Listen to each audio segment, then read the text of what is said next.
Assalamualaikum warahmatullahi wabarakatuh.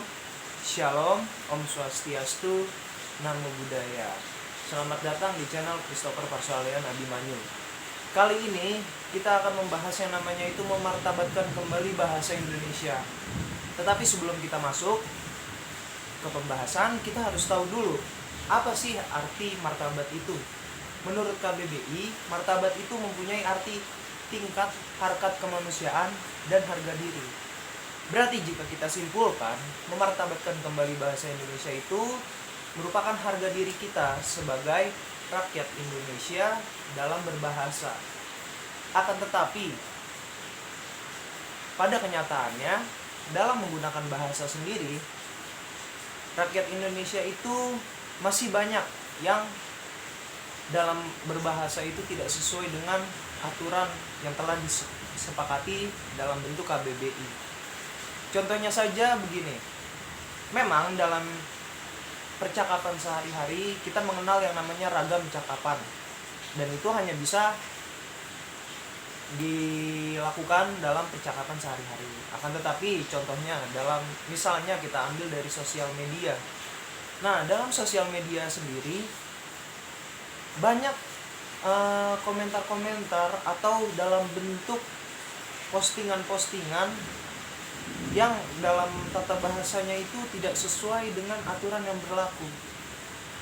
Atau mungkin begini, contohnya dalam komentar suatu sosial media, banyak komentar-komentar itu yang mencampur bahasa Indonesia dengan bahasa Inggris. Oke, hal itu memang tidak salah. Belajar bahasa asing di luar bahasa Indonesia itu merupakan bentuk kekayaan intelektual, dan pada zaman globalisasi ini hal tersebut merupakan hal yang penting. Supaya apa? Supaya kita itu dapat berkomunikasi dengan orang-orang luar, dengan orang-orang asing. Karena pada zaman globalisasi ini batas-batas antar negara menjadi berkurang, dan bukan hal yang tidak mungkin lagi kita dapat berpergian antar negara dengan cepat. Nah, tetapi dalam penggunaannya, bukankah itu sesuatu yang tidak normal jika kita menggunakan bahasa Indonesia yang dicampur-campur dengan bahasa asing? Dengan contoh, yesterday itu gua ke Bandung. Padahal tuh kalimat itu sebenarnya bermakna kemarin saya pergi ke Bandung. Memang terdengar keren, tetapi itu tidak sesuai, dan itu tidak cocok untuk dilakukan pada percakapan sehari-hari. Nah, contohnya lagi, bentuk bahasa Indonesia itu sebagai martabat itu contohnya bisa diterapkan pada acara-acara formal. Pada saat pidato kepresidenan, tidak mungkin presiden menggunakan bahasa-bahasa yang tidak efektif, atau mungkin bisa kita bilang bahasa gaul. Contohnya penggunaan gua, lo, atau bahasa yang dibalik-balik, seperti contohnya sabi yang berarti bisa, tidak mungkin. Atau dalam orasi mahasiswa, tidak mungkin mahasiswa mencapai dengan bahasa tersebut, karena merupakan bahasa Indonesia itu merupakan harga diri kita. Nah, untuk cara-cara agar supaya martabat bangsa bisa dikembalikan, terdapat 6 cara dalam melakukannya. Yaitu yang pertama adalah berkomunikasi secara efektif dan efisien sesuai dengan etika yang berlaku baik secara lisan maupun secara tulisan. Nah, seperti yang tadi dibahas, bagaimana cara presiden menyampaikan pidatonya, atau mahasiswa yang sedang berorasi itu biasanya mereka menggunakan bahasa-bahasa yang efektif. Supaya apa? Supaya makna yang disampaikan itu bisa tersampaikan dengan jelas. Nah, yang kedua itu menghargai dan bangga menggunakan bahasa Indonesia sebagai bahasa persatuan dan bahasa negara. Seperti tadi juga contohnya dalam media sosial, banyak orang yang menggunakan bahasa Inggris agar terlihat keren atau agar terlihat pintar. Padahal intelektual seseorang tidak bergantung dengan bahasanya yang digunakan. Nah, Dan juga sebagai masyarakat Indonesia, misalnya kita ingin membuat suatu postingan atau suatu tulisan yang targetnya merupakan orang Indonesia sendiri, alangkah lebih baiknya kita menggunakan bahasa Indonesia. Dan yang ketiga, memahami bahasa Indonesia dengan menggunakannya dengan tepat dan kreatif untuk berbagai tujuan. Nah, seperti tadi juga, contohnya dalam postingan-postingan atau misalnya untuk dalam hal membagikan informasi kepada masyarakat Indonesia. Kita harus memahami penggunaan bahasa Indonesia yang efektif juga. Supaya apa? Supaya pesan yang kita sampaikan tadi bisa dimengerti. Nah, yang keempat, menggunakan bahasa Indonesia untuk meningkatkan kemampuan intelektual serta kematangan emosional dan sosial. Begini teman-teman,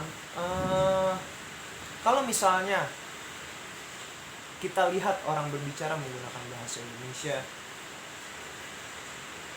kita mungkin bisa mengerti lah seberapa jauh kemampuan intelektualnya itu dengan pilihan-pilihan bahasa yang ia gunakan. Begitu juga dengan kematangan emosional dia dan sosialnya dia. Contohnya, untuk kematangan emosional, orang-orang itu kita bisa tahu dari bagaimana cara dia menyampaikan bahasanya. Contohnya, ketika seseorang sedang marah, mungkin orang lain akan mengatakan, "Hei kau para berdebah." Itu merupakan, memang itu bahasa yang bisa dibilang kasar, tetapi itu merupakan bentuk kematangan emosional dalam berbahasa, daripada harus mengatakan seseorang itu dengan kalimat-kalimat yang tidak pantas atau mengatai mereka dengan kalimat-kalimat seperti binatang atau kata-kata yang tidak pantas.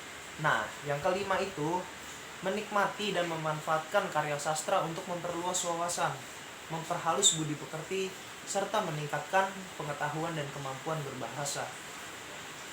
Membaca novel atau membaca suatu majalah, artikel, itu bisa meningkatkan kemampuan kita dalam meningkatkan intelektual kita dalam berbahasa. Contohnya mungkin di novel ada bahasa-bahasa yang mungkin sebelumnya kurang familiar, tetapi padanan itu ada di KBBI. Contohnya saja begini, untuk kalimat daring dan luring, mungkin sebelumnya teman-teman itu hanya mengerti dalam bahasa Inggris, yaitu offline dan online. Tetapi padanan tersebut ada di dalam KBBI. Daring itu mempunyai arti di dalam jaringan, dan luring mempunyai arti luar jaringan. Hal tersebut maknanya sama dengan offline dan online, tetapi sebelum-sebelumnya kita kurang mengenal bahasa tersebut.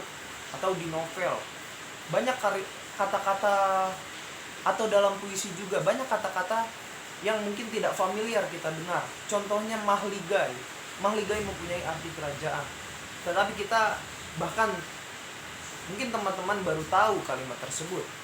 Nah, itu merupakan salah satu fungsi membaca, memperluas wawasan dengan memanfaatkan karya sastra. Nah, yang terakhir, menghargai dan mengembangkan sastra Indonesia sebagai khazanah budaya dan intelektual masyarakat Indonesia.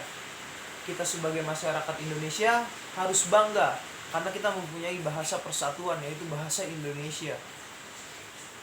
Kita tidak seperti negara-negara lain yang bahkan bahasa nasionalnya ikut dengan bahasa-bahasa yang lain. Contohnya saja bisa kita sebut Amerika. Amerika menggunakan bahasa Inggris.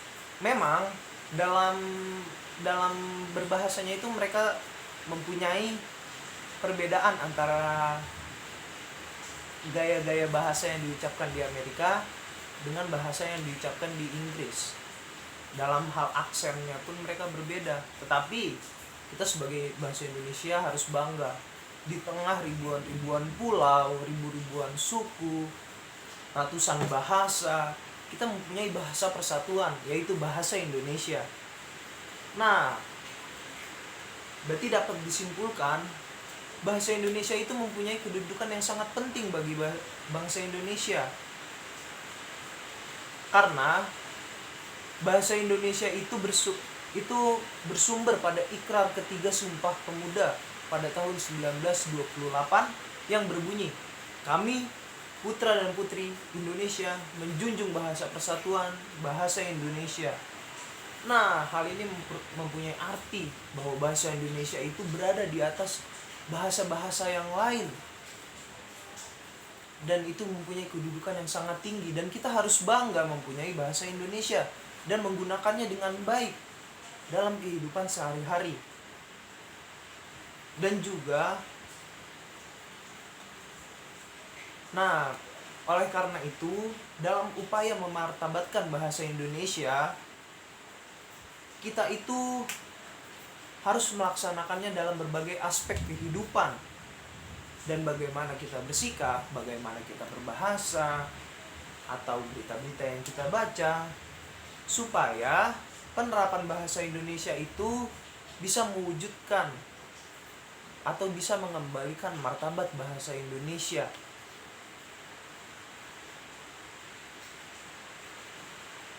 Mungkin itu saja yang bisa saya sampaikan dalam mengembalikan martabat bahasa Indonesia pada momen kali ini. Terima kasih untuk para penonton.